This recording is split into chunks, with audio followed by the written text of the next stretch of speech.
교회에서 많이 쓰는 단어 가운데 하나가 순종이라는 그런 말입니다. 순종, 말씀 그대로, 있는 그대로 따른다라는 겁니다. 하지만 순종은 쉽지가 않습니다. 하나님께서 아담과 하와를 지으신 다음에 무슨 말씀을 하십니까? 다 먹어도 괜찮은데 하나만 먹지 말아라. 선악을 알게 하는 이 나무의 실과는 먹지 말아라 라고 말씀을 하십니다. 여러분, 근데 선악을 알게 하는 그 선악과 그 나무가 어디 있었습니까? 동산 중앙에 있었습니다.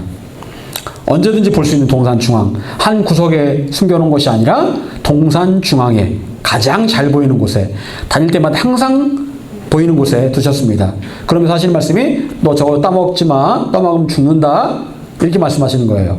여러분, 이게 웬 시험입니까? 지나가다 맨날 보는 그거를 하나님께서 따먹지 말라고 하시는 거예요.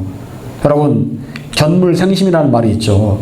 보면은 그거를 갖고 싶은 거예요. 그게 사람의 보통의 심리입니다. 그런데 하나님께서 그 선악을 알게 하는 나무를 동산 가운데 두시면서 이거 건들지 마, 따먹지 마 말씀을 하시는 거예요. 여러분, 이 상황은 어떤 상황입니까? 하나님께 도대체 뭘 원하시는 거예요?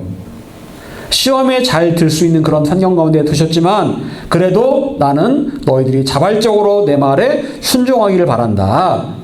자발적으로 안 보여서 순종 안 하는 게 아니고 보이는데도 내가 하나님께서 말씀하셨으니까 내가 순종해야지 라고 그걸 하나님께서 원하셨기 때문에 그렇게 말씀을 하신 겁니다.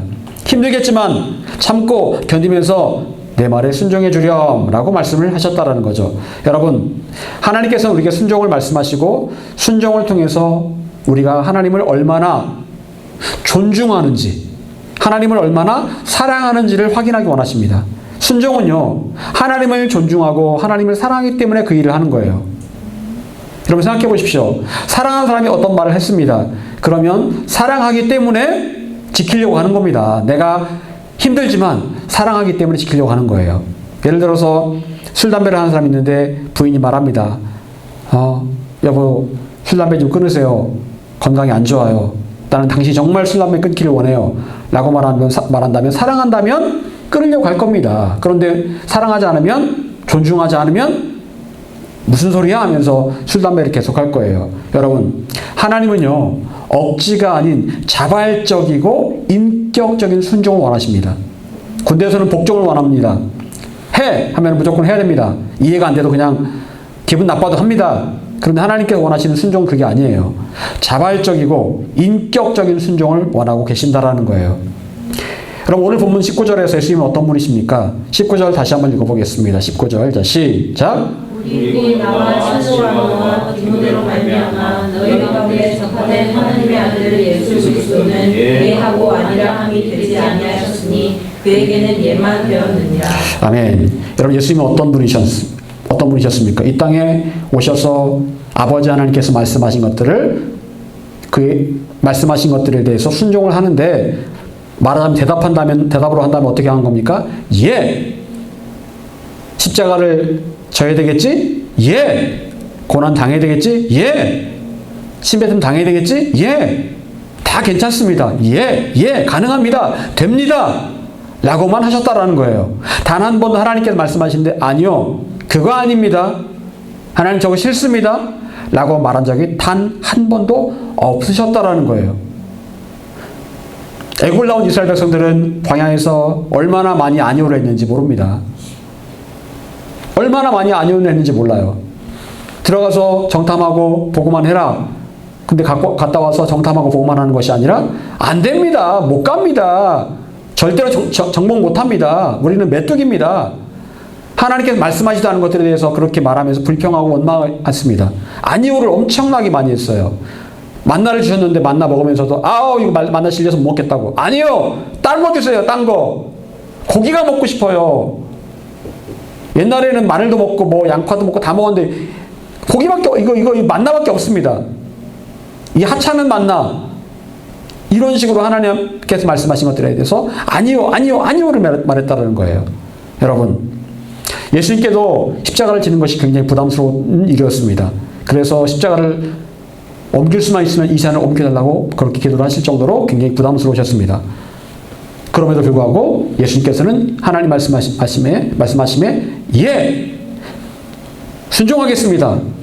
라고 그렇게 응답하셨다라는 거예요. 그리고 이런 순종을 통해서 우리에게도 순종을 가르쳐주고 계십니다. 여러분, 성경에 나오는 위대한 믿음의 선조들이 언제나 하나님 말씀에 예로 화답했을까요? 아브라함은 하나님께로부터 약속의 자녀를 받을 것이라는 그런 약속을 받았습니다. 그런데 중간에 어떤 일이 벌어집니까? 하갈을 통해서 이스마엘을 낳습니다. 지금의 아랍 민족의 조상인 이스마엘을 낳습니다. 그 일로 인해서 지금 현재 이렇게 중동 사태가 벌어진 거 아닙니까? 어찌 보면은요. 여러분, 하나님 말씀에 아니오라고 그렇게 하면서 하갈을 통해서 이스마엘을 낳았다. 그만큼 어려운 일이라는 거예요. 또한 광야는 하나님 부르심을 듣습니다. 내가 너를 통해서 이 이스라엘 민족을 애굽에서 구원할 것이다. 그때 뭐라고 말합니까? 모세가 말하기를 오 주여 보낼 만한 자를 보내소서. 한마디로 말하면 no, 아니요. 오 주님 보낼 만한 자를 보내소서. 나는 아닙니다. 나는 못하겠습니다. 나는 말을 못합니다. 그렇게 대답하자 하나님께서는 말씀해 보니까 분노하셨다라고 말씀하고 있습니다. 아니오라고 했더니 분노하셨다. 여러분, 그런데 위대한 믿음의 선진들도 이런 반응을 보일 정도로 하나님 명령 무조건 예라고 순종하는 것은 쉽지가 않습니다. 왜 하나님께서 말씀하실 때 예라고 말하면 순종하는 것이 어려운 일일까요? 여러분, 욥은 동방의 의인이었습니다. 그는 매일 아침 하나님께 자녀들의 숫자만큼 제사를 드렸던 사람이었어요. 하나님께로부터 축복받아서 재산도 많고 자녀도 많고 다 잘 됐습니다. 근데 어느 날 욥에게 어떤 시련이 닥칩니까? 욥의 12자녀가 다 한꺼번에 몰살을 당합니다. 정말 너무너무 귀하게 여겼던 그 욥의 12자녀. 12자녀씩이나 되니까 그냥 대충대충 그렇게 생각했던 게 아니고 매일매일 그 아이들의 이름으로 제사를 드릴 정도로 굉장히 귀중하게 생각했던 그런 아이들이었습니다. 그런데 그 아이들이 하루아침에 또 얼마나 우애가 좋습니까? 한데 모여가지고 12명이나 되면은 서로 싸울 만도 하고 한데 12명이 함께 이렇게 모여가지고 식사를 하고 있었잖아요. 그 정도로 우애가 좋고 그러면은 부모님 마음이 참 기쁘겠죠. 그 정도로 참 우애 좋은 그런 형제 자매였는데 하루아침에 그만 죽고 맙니다. 재산도 하루아침에 다 빼앗깁니다. 몸에 질병이 왔습니다. 피부병이 와가지고 잠을 잘 수가 없는 거예요. 긁어도 이게 가령 해소가 안 되고 온몸에 피가 날 정도로 긁어도 이게 안 되는 거예요. 그럼 그런 질병이 있다고 합니다. 이게 가려움이 있는데 밖에서 긁으면 이렇게 해결되는 게 아니고 안에서 가려운 거 있잖아요. 피부 안에서 가려운 거. 그래서 아무리 긁어도 이거 안 돼가지고 피부 발진만 일어나고 그런 고통스러운 그런 피부병이 있다는데 여러분 욥이 닥쳤던 그런 피부병은 아마 더 심한 피부병이었던 것 같아요. 아무리 긁어도 기하적으로 긁어도 피는 나지만 가려움이 해소가 안 될 정도로. 그런데 더군다나 함께 있어야 될 그 부인이 욥에게 말하기를 하나님을 저주하면서 죽어라 라고 말합니다. 내일 가장 가까운 그 부인이 그렇게 말을 해요. 여러분 얼마나 마음이 아프겠습니까? 그리고 위로한답시고 온 친구들이 뭐라고 말합니까? 욥을 정죄하면서 너 회개해라. 너 뭔가 잘못한 게 있다. 욥에게 너 똑바로 해라. 이런 식으로 얘기를 하는 거예요. 얼마나 욥의 마음이 외롭고 힘들었겠습니까? 하나님의 말씀도 없지요. 주위 사람들은 욥을 괴롭히죠. 몸에는 질병이 왔죠. 가진 건 하나도 없죠. 자녀도 다 죽었죠. 여러분 보통 사람 같으면 아마 미쳤을 겁니다. 미쳤을 거예요. 미치지 않고는 견딜 수 없는 그런 상황이었습니다. 차라리 욥은 말하기를 나의 생일을 내가 저주하면서 차라리 태어나지 않았으면 좋았을 뻔했는데 라고 말할 정도로 욥은 굉장히 힘든 상황을 지내고 있었습니다. 그런 상황에서 하나님의 뜻이 있음을 알고 예! 아멘! 하면서 순종할 수 있겠습니까? 하나님께서 계획하신 것들은 다 옳습니다. 예! 라고 그렇게 말할 수 있겠습니까? 정말 어려운 일이 아닐 수가 없습니다. 여러분 어떤 상황이든지 하나님의 뜻에 예라고 대답하며 순종하기를 원하시는데 참 힘든 일입니다. 여러분 이렇게까지 하나님께서 하실까라고 생각한다면 마음에 괴로움만 들지 하나님 말씀하시면 예라고 말하기에 참 어렵습니다. 지난주에 어떤 한 간증을 듣게 되었는데 한 선교사님이 아프리카 모잠비크에 선교를 하러 갔답니다. 7년간을 열심히 선교를 했답니다. 그러나서 이제 7년 지났으니까 안식년을 가져야 되잖아요. 그래서 안식년을 좀 편하게 갖자고 이렇게 누가 또 아는 분이 또 소개를 해주셔가지고 뉴질랜드에 1년 동안 가 있기로 했대요. 다 예약을 다 해놓고 뭐 다 해놨답니다. 비자도 다 받고 했는데 갑자기 하나님께서 기도하는데 하나님께 말씀하시기를 더운 데서 했으니까 이제 좀 추운 데로 가라. 그래가지고 갑자기 알래스카로 가라고. 그래가지고 이 선교사님이 이제 못 들은 것처럼 안 들었다 하면 못 들었다 하고서 자 이제 우리 여보 우리 뉴질랜드로 갑시다. 이제 그랬는데 갑자기 부인 선교사님이 목사님 하면서 저도 지난주에 기도를 하는데 갑자기 하나님께서 무슨 말씀하시더라고요. 그래서 무슨 말씀이었는데 했더니 추운 지방으로 가라고 알래스카로 가라고 말씀하시는데 생각 좀 해보죠 했더니 그제서 목사님이 나도 사실은 그런 음성 들었다고. 근데 내가 거부하고 있었는데 당신을 통해서 그런 말씀 다시 한번 확인을 시켜주신 것 같다고. 어쩔 수 없이 다 취소하고 다시 알래스카로 갔습니다. 알래스카 가서 열심히 선교를 하는데 근데 자녀가 둘이 있었거든요. 근데 두 자녀 중에 하나가 그만 창문을 이렇게 열어놨는데 창문 밑으로 떨어져가 죽었답니다. 그래서 이 목사님이 도대체 이 상황이 이해가 안 됐다는 거예요. 아니 하나님의 말씀을 순종해서 여기까지 왔는데 그래서 열심히 선교했는데 왜 내 첫 번째 자녀가 이렇게 갑자기 이렇게 죽어야 되는가. 너무나 마음이 아프다라는 거예요. 그리고 하나님 뜻이 이해가 안 되더라는 겁니다. 그 부인 선교사님은 그냥 계속해서 그냥 울기만 하고 있다라는 거예요. 그때 하나님께서 기도 가운데 말씀하시는데 내가 너를 그렇게 한 이유는 나의 자녀 예수 그리스도를 보낼 때 나의 마음이 그랬다는 것을 내가 너에게 알려주기를 원해서 그렇게 했다라고 말씀하시더라는 거예요. 내 마음이 그랬다. 그리고 나중에 꿈속에 그 아이가 나타났는데 아이가 천국에서 환하게 웃으면서 나중에 다시 보자고 그렇게 말을 하더라는 거예요. 여러분, 우리가 이런 상황에 처했다고 생각해 보십시오. 열심히 하나님의 일을 했는데 갑자기 몸이 아프거나 어려움이 닥치거나 고난이 닥쳤을 때 그런 상황 가운데서도 하나님, 하나님 맞습니다. 하나님의 뜻은 언제나 옳습니다. 라고 그렇게 자신 있게 대답할 수 있겠습니까?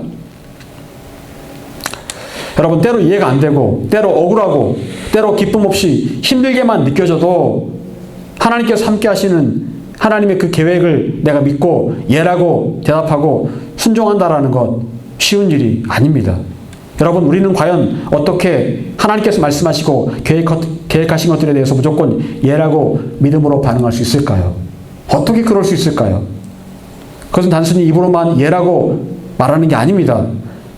그것은 진짜 믿음에 기초했을 때 하나님의 말씀하신 하나님의 계획에 예라고 우리가 반응할 수 있는 거예요.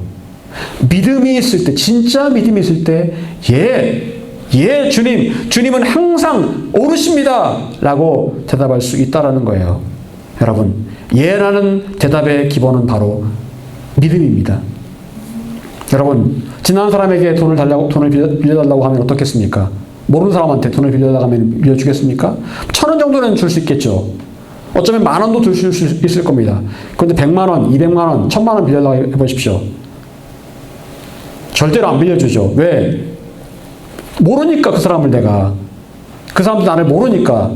빌릴 수도 없고 빌려주지도 않습니다. 하지만 나를 잘 아는 사람이 나에게 돈을 빌려달라고 한다면 내가 있는 범위 안에서 빌려줄 수 있을 겁니다. 왜요? 믿음이 있으니까요. 그 사람을 잘 알고 있으니까요. 결국 상대방에게 예라는 긍정적인 대답을 기대하는 것은 그 사람에 대한 믿음이 있기 때문에 그 일이 가능하다는 거예요. 여러분, 하나님께서는 아무에게나 이해할 수 없는 상황에서 예라는 대답과 순종을 요구하시는 않습니다. 하나님께서는 예라는 대답과 순종을 기대하시는 사람은 어느 정도의 믿음이 있다라고 하나님께서 인정하시는 사람이에요. 초신자한테 순종을 막 요구하시진 않아요. 어느 정도의 믿음이 있는 사람에게 그 단계에 맞는 순종을 요구하신다라는 거예요. 그리고 좀 버겁게 느껴지는 순종을 요구하실 때도 있는데 그거는 그 단계를 뛰어넘기 위한 어떤 테스트 같은 그런 경우가 있는 것들을 보게 됩니다. 이런 경우에 여기서 순종함으로 나의 믿음을 성장하는 그런 경험들을 하나님께서 우리에게 보여주시기 위해서 그렇게 하실 때가 있다라는 거예요. 여러분, 자, 그렇다면 예라는 대답과 함께 순종을 위해 필요한 그 믿음은 어떤 믿음을 말하는 것일까요? 여러분, 믿음이 무엇입니까? 극심한 풀무불 앞에 선 다니엘의 세 친구들, 그들은 어떻게 말합니까? 왕이여, 우리가 섬기는 하나님이 계시다면 우리를 맹렬히 타는 풀무불 가운데서 능히 건져내시겠고 왕의 손에서도 건져내시리이다. 그렇게 하지 아니하실지라도, 이걸 가지고 찬양하는 거 있죠? 그리 아니하실지라도. 예, 처음에 저는 처음 교회 나와서 이 찬양을 부르는데 왜 그리 아니하실지라도, 이게 진짜 이해가 안 됐어요. 이 말씀을 모르니까 그때는 그리 아니하실지라도 왜 그럴까? 이해가 안 됐는데요. 나중에 보니까 이해가 되더라고요. 여러분, 다니엘의 세 친구들의 고백은 무엇이었습니까? 왕의 금신상에 절하지 않으므로 철을 녹이는 그 풀무불에 던져질 때 그들의 입에서 나온 고백입니다. 그들의 고백은 하나님께서 우리를 이 극심한 고난 가운데서 건져주실 것이고, 그렇게 하지 아니하실때라도 하나님이 여전히 신실하십니다. 하나님이 여전히 살아계십니다라는 확신을 가진 믿음의 표현이었다라는 거예요. 여러분, 과연 여러분은 그럴 수 있겠습니까? 어떻습니까? 철을 녹이는 그 풀무불 앞에 섰는데 하나님을 부인하면 살려주고 부인하지 않으면 이 불에 던져버리겠다라고 하면 어떡하겠습니까? 그 상황 가운데서 그리 아니하실지라도 하면서 노래 부르면서 이렇게 할 수 있을까요? 예? 하나님께 날 건져주실 겁니다. 그렇게 하지 아니하실지라도 하나님은 여전히 신실하십니다. 하나님 여전히 인자하십니다. 하나님은 늘 옳으십니다라고 그렇게 고백할 수 있겠습니까? 여러분, 진짜 믿음이 있는 사람이라면 그 상황 가운데서 다니엘의 세 친구들처럼 그렇게 고백할 수 있을 것입니다. 그들에게는 진짜 믿음이 있었어요. 진짜 믿음, 굳건하고 견고한 믿음이 있었습니다. 아마도 그들은 어떤 명령을 받아도 그 명령을 그대로 순종했을 겁니다. 그 정도의 견고한 믿음이었습니다. 아무도 흔들 수 없는 그런 믿음. 여러분, 우리가 어떻게 이런 믿음을 얻을 수 있을까요? 분명한 사실은 이런 믿음만이 진짜 하나님을 기쁘시게 하는 믿음이고 산을 옮길 만한 믿음이고 어떠한 기적도 볼 수 있는 믿음이라는 거예요. 여러분, 그거 아십니까? 믿음은 은사라고 말씀하고 있습니다. 믿음은 은사예요. 큰 믿음은 은사입니다. 예수 믿는다는 어떤 그런 단순한 믿음이 아니라 큰 믿음은 은사입니다. 그런데 그 믿음의 은사, 큰 믿음을 우리는 어떻게 얻을 수가 있을까? 분명한 것은 이런 믿음은 하루아침에 생겨나는 것이 아니라는 거예요. 믿음에는 작은 믿음이 있고 큰 믿음이 있습니다. 믿음에는 단계도 있습니다. 믿음은 성장합니다. 제가 처음 개척교회를 할 때, 우리 교회를 개척할 때 그때의 믿음보다는 지금이 제가 많이 진보가 된 것 같아요. 제가 봐도요. 그때만 하더라도 조금만 일이 좀 안 좋은 일이 생기면 하나님 원망하기도 하고 기도도 못하고 그랬던 것 같아요. 근데 지금은 하나님께 원망하는 것 대신 하나님 뜻이 있음을 기억하면서 기도하고 감사할 수 있게 된 것 같아요. 너무나 정말 제 믿음이 성장했구나. 이걸 제가 확실히 알게 됩니다. 여러분, 성경은요, 네가 얼마나 많이 구제하는지를 자랑해라. 너 겸손을 자랑해라. 라고 말씀하지 않으셨습니다. 그런데요, 우리의 믿음은 자랑하라고 말씀하고 있어요. 우리의 믿음에 대해서는 자랑해라 라고 말씀하고 있습니다. 야고보서 2장 18절, 어떤 사람은 말하기를 너는 믿음이 있고 나는 행함이 있으니 행함이 없는 내 믿음을 내게 보이라. 나는 행함으로 내 믿음을 내게 보이리라. 여러분, 사람들 앞에서 믿음을 행함으로 보이라는 거예요. 다른 말로 자랑하라는 겁니다. 행함으로 여러분의 믿음을 자랑하라고 말씀하고 있어요. 여러분, 다른 것은 자랑하지 않아도 괜찮지만 여러분의 믿음은 자랑하세요. 난 이런 믿음의 사람이야. 난 이렇게 행함으로 믿음을 보일 줄 아는 사람이야. 여러분의 믿음은 자랑하세요. 믿음의 선진들은 자신의 믿음을 직접 보임으로 하나님께 인정받았습니다. 아브라함은 아들 이삭을 드림으로 믿음을 인정받았습니다. 백부장은 예수님 우리 집에 오시지 않으셔도 됩니다. 말씀만 하십시오. 라는 그런 말로 예수님을 감동시켰습니다. 죽어가는 딸을 둔 여인은 상에서 떨어진 떡 부스락이라도 개들이 먹는 것처럼 저에게도 부스러기 같은 그런 은혜를 주십시오라고 그렇게 예수님 앞에 매달림으로 그 딸의 치유받는 은혜를 경험했습니다. 그들 모두는 자기의 믿음을 직접 보였다라는 거예요. 여러분, 우리는 나 자신의 믿음을 하나님께 보여드리고 자랑할 수 있어야 됩니다. 내가 얼마나 믿음의 사람인지를 자랑할 수 있어야 되는 거예요. 여러분, 그런데 이런 믿음은 어떻게 생겨나고 어떻게 성장하는 것일까요? 자랑할 만한 믿음은 어떻게 성장하는 것일까요? 여러분, 예전에 제가 한번 예를 든 적이 있는데 폴리캅이라는 초대교회 순교자가 있습니다. 이 사람은 서머나 교회, 성경에 나오는 서머나 교회 감독이었습니다. 사도 요한의 제자였습니다. 그런데 그 당시에 로마에서 황제 숭배를 강요할 때였습니다. 황제 숭배를 강요하고 유월절의 의미를 변질시키려고 할 때가 있었습니다. 그때 이런 시도를 할 때 이 폴리캅이 그걸 거부합니다. 황제 숭배를 거부하고 유월절의 의미를 변질시키는 것들을 거부를 합니다. 그래서 잡혀갑니다. 폴리캅이 그 당시에 86세였습니다. 고령이었어요. 그러니까 웬만하면 노인 잡아다가 고문하고 죽이면 이미지 안 좋아지니까 웬만하면 풀어주려고 그냥 적당히 그냥 이렇게 회유해서 그냥 적당히 그냥 이렇게 하고 그냥 보내려고 했습니다. 그런데 이 폴리캅이 그렇게 말을 하는 겁니다. 재판정에서 그렇게 말을 하는 거예요. 나는 86년 동안 하나님을 섬겨왔는데 하나님은 그동안 나를 한 번도 부당하게 대우하신 적이 없으십니다. 그런데 내가 어떻게 나를 구원하신 나의 그 왕을 내가 못 오갈 수 있겠습니까? 난 절대로 그렇게 못합니다. 폴리캅은 산채로 화형을 당했다고 합니다. 십자가에 폴리캅을 묶으려고 하니까 그랬다는 거예요. 나는 도망가지 않을 테니까 그냥 내버려 두라고 하면서 이 묶이지 않은 채로 산채로 살아있는 채로 화형을 당했다라는 거예요. 여러분, 폴리캅은 86년 동안 하나님과의 깊은 교제와 사랑 가운데 있었고 하나님 은혜를 경험했기 때문에 그래서 그 은혜에 감사함으로 그가 이런 고백을 할 수 있었다라는 거예요. 여러분, 오랜 세월 동안 그 안에 믿음이 쌓여서 견고한 믿음이 되었다라는 거예요. 여러분, 하나님께서는 에녹을 살아있는 모습 그대로 하나님 나라에 데려가셨습니다. 하나님께서 에녹을 데려가신 이유가 뭘까요? 그 이유가 뭡니까? 히브리서에 보게 되면 에녹에게 뭐가 있었다고 말씀하고 있습니까? 믿음이 있었다. 믿음이 있었다라고 말씀하고 있어요. 에녹은 하나님을 기쁘시게 하는 믿음이라고 칭함받는 사람이었다라고 분명히 말씀하고 있습니다. 여러분, 그 에녹의 믿음은 어떤 믿음이었을까요?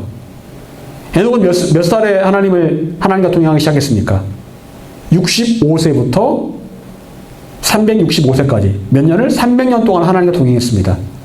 여러분, 300년의 기간 동안 오랜 세월 동안 하나님과 동행하면서 에녹은 어떤 삶을 살았을까요? 하나님과 깊은 교제 가운데 살았을 겁니다.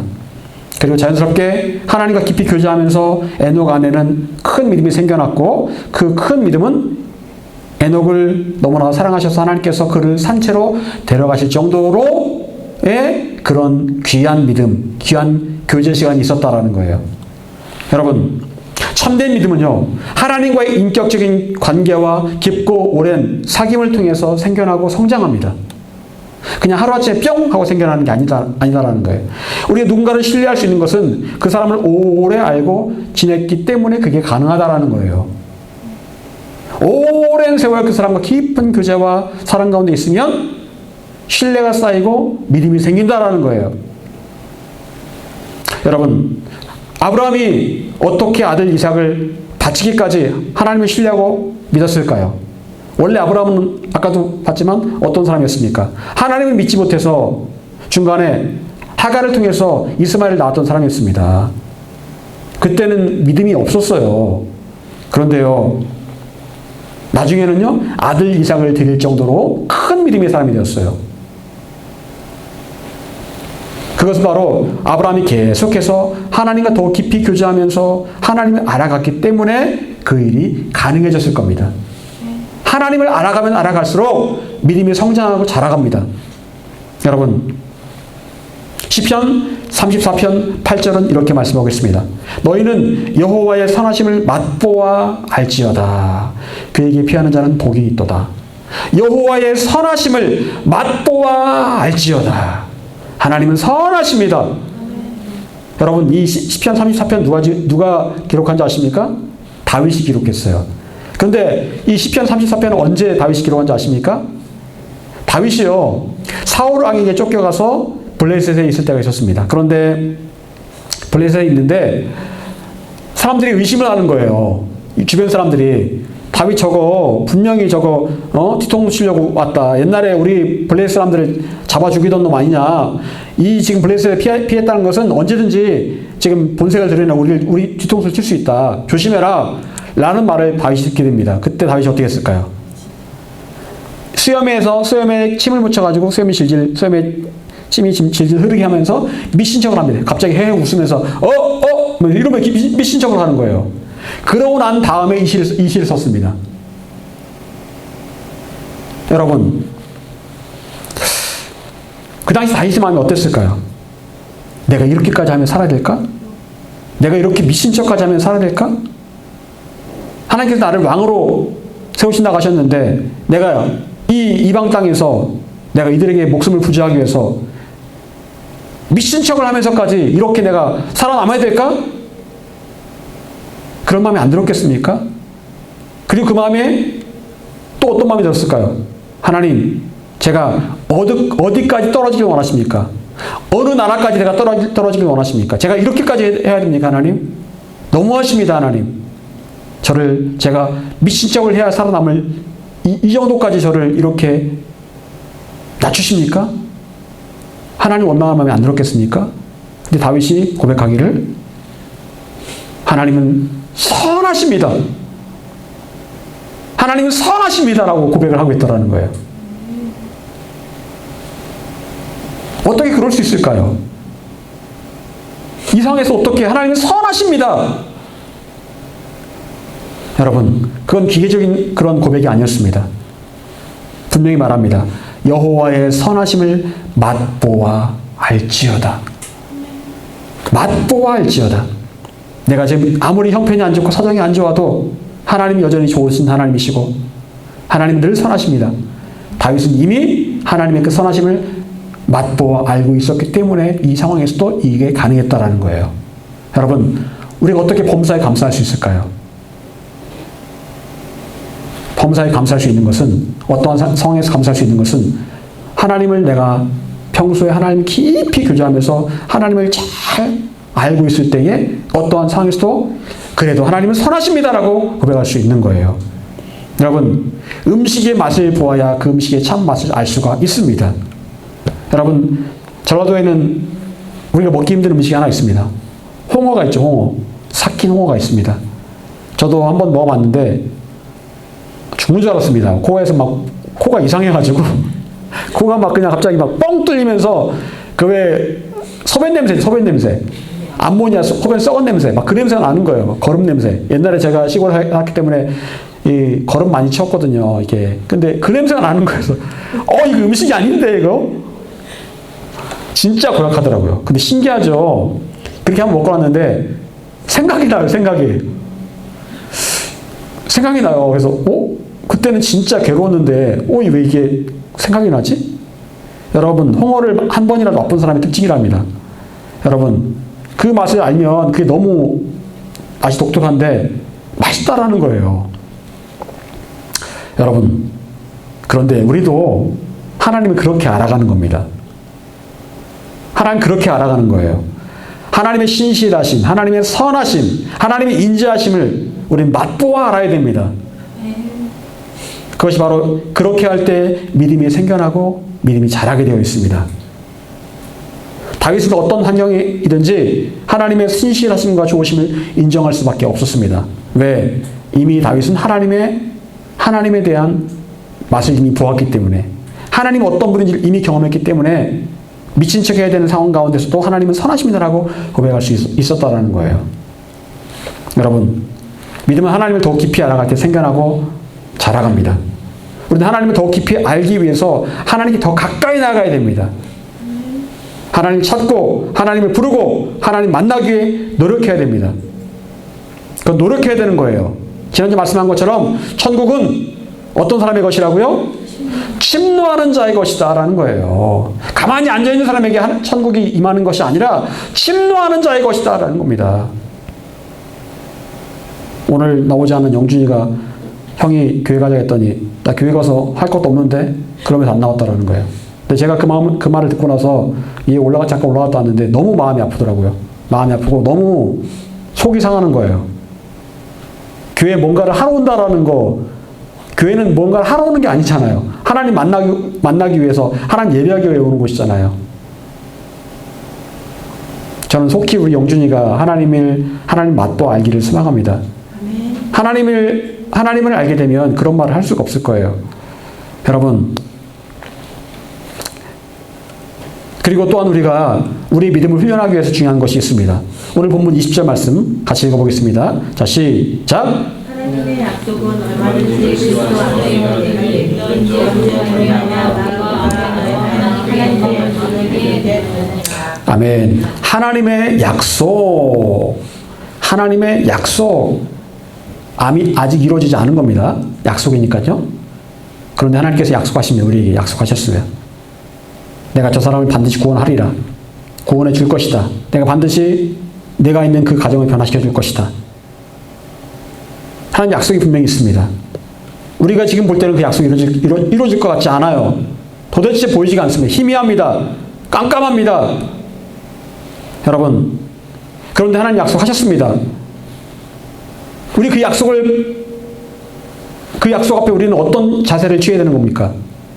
오늘 말씀해 보니까 입으로 선포하라는 거예요. 어떻게? 아멘이라고. 그래서 하나님께 영광을 돌리라는 겁니다. 아직 이루어지지 않았지만, 희미하지만, 깜깜하지만 하나님 약속을 내가 믿고 입으로 선포하면서 아멘! 이라고 그렇게 말하라는 거예요. 여러분,